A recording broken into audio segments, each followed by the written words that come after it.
Ako, si Jose Protasio Rizal Mercado, Alonso Irialonda. Ang lunas ay napakadali. Totoong nagtataka ako kung bakit walang sino mang nakaisip nito. Ang lunas ay napakadali at walang magugugol na kahit isang pera. Bueno, may alam ako isang alamat na walang kalamat-lamat at sa ganda ay walang katapat. Ito ay ang milagro ni San Nicolas. Mumutla ka yata. Ikaw, na isang manlalakbay, nahihilo sa isang patak ng tubig na ito. Ang lawag ito ay hindi dapat tawagin isang patak lang ng tubig. Anong ginagawa mo sa gubat na ito? Isang nakamamatay na lihim ang iyong nalaman. Isang lihim na maaari mong ikapahaba. Ginoong Simon, mali ang iyong iniisip. Kakaasar na talaga. Hindi na ako babalik doon. Sinusumpa ko na ang pag-aaral.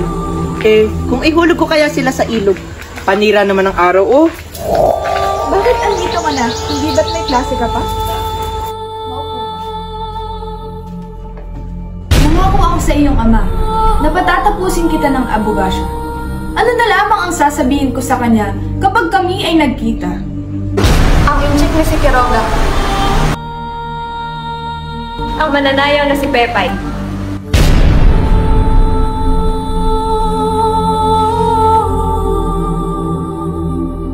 Kakausapin ko si Ginoong Pasta kung ako'y hindi magtatagumpay.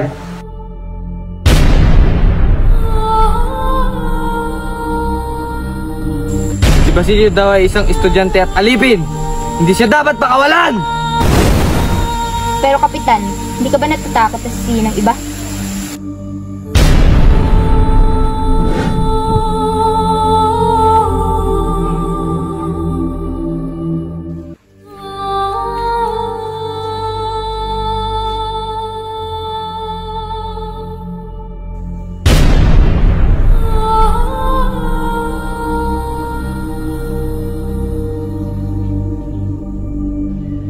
Ito ang liham ni Padre Irene tungkol sa nangyari kay Maria Clara. Namatay. Namatay nang hindi ko man lamang nakita. Namatay nang hindi na lamang nabuhay ako para sa kanya.